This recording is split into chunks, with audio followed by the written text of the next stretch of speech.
are here today, refreshed and ready to talk about the budget. And we're here because we're announcing the formation of a budget coalition called Growing Together New York. We're bringing together a diverse array of groups from across the state, both faith groups, labor groups, human service, environmental, senior organizations, community-based organizations, all coming together to talk about different ways that we can balance this state's budget. Our campaign is based on two simple principles. The first being, put families first. We have 800,000 New Yorkers out of work right now. Families are desperately struggling in this state.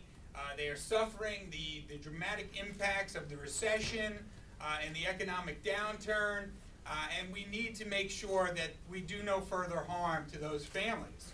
The other principle is preserve and create jobs. We're not going to grow our economy by cutting jobs in every sector of this society.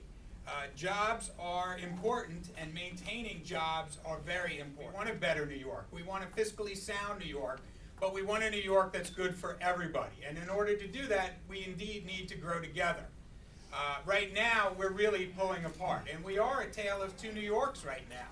A New York where the top 1% of New Yorkers control 35% of the income generated in this state. In New York City, it's even more stark. The top 1% controls 45% of all the income generated. They've been doing incredibly well over the last 2 decades. They've seen all the income gains in this state, while the rest of us, the bottom 90%, are either stagnant or sliding backwards. And that's something that also needs to be addressed in this budget. And many of us are here today to say that there are better choices that can be made. We know that we should not be giving a $5 billion tax cut to the wealthiest 2 to 3% of New Yorkers right now. We don't think that's wise. It's not good for the economy.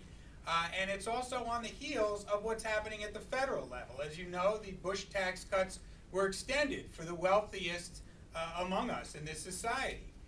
We don't think we should be doing that at the state level as well.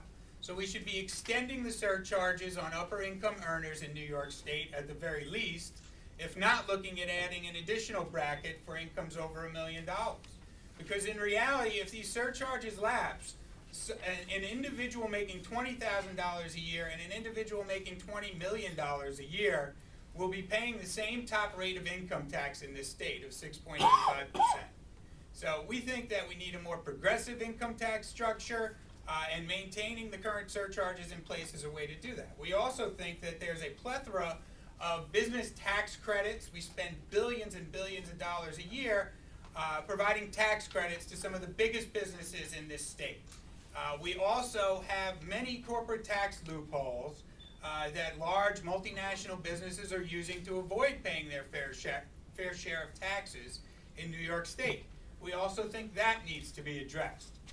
And finally, we'd also like to see Wall Street step up to the plate. You know, we just read yesterday, we're looking at record pay, record bonuses. Wall Street has rebounded, largely because of taxpayer-funded bailouts. But they have rebounded, so we need to also ask Wall Street, you know, can you help out in this time of need? But instead, when we talk about shared sacrifice, it seems we're talking about the least of our brothers and sisters in this state.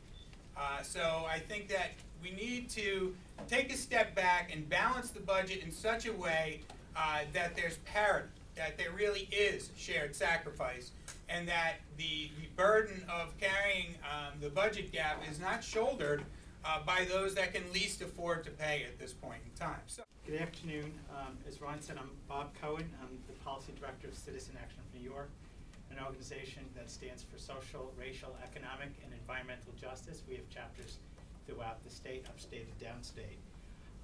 I usually don't talk about my own personal history when I speak publicly or at press conferences, but I thought I would just briefly mention that I'm a graduate of the State University of New York at Albany, which brought me and thousands of other people to upstate New York.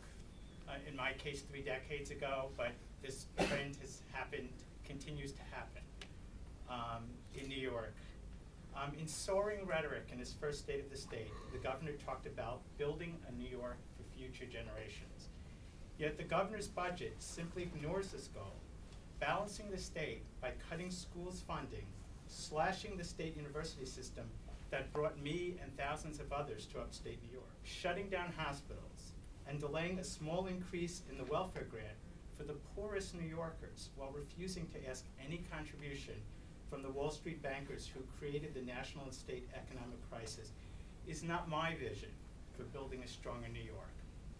The Wall Street Journal, as Ron alluded to when he started today, reported that the 25 biggest publicly traded Wall Street banks and securities firms paid $135 billion in employee pay and benefits in 2010, an almost 6% increase over 2009. That's not my idea. Permitting this is not my idea of shared sacrifice. The proposed cuts in school aid, which I'm going to talk a little bit about, but two others have, so I'll be very brief,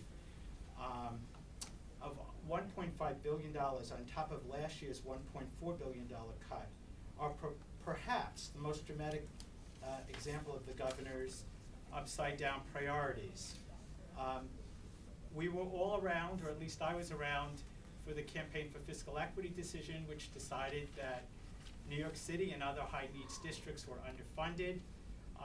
That represented years of fighting by parents and community members around the state. There were 13 years of delay, and we finally got a school aid reform package passed in 2007. Yet, here's another day where the needs of school children in New York started delayed, and Marina already talked about that, and so did the NYSEB representative. We're going to see slash cuts throughout school districts in New York.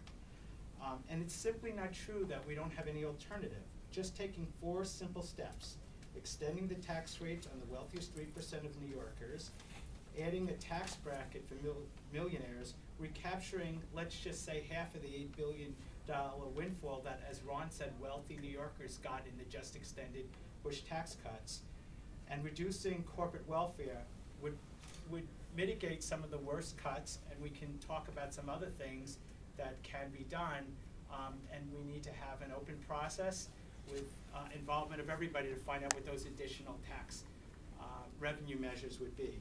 So on behalf of Citizen Action, I pledge that we're going to mobilize our members throughout the state to join with the other groups here and other groups throughout the state to build a better vision for New York that was outlined in the governor's budget this week. Thank you.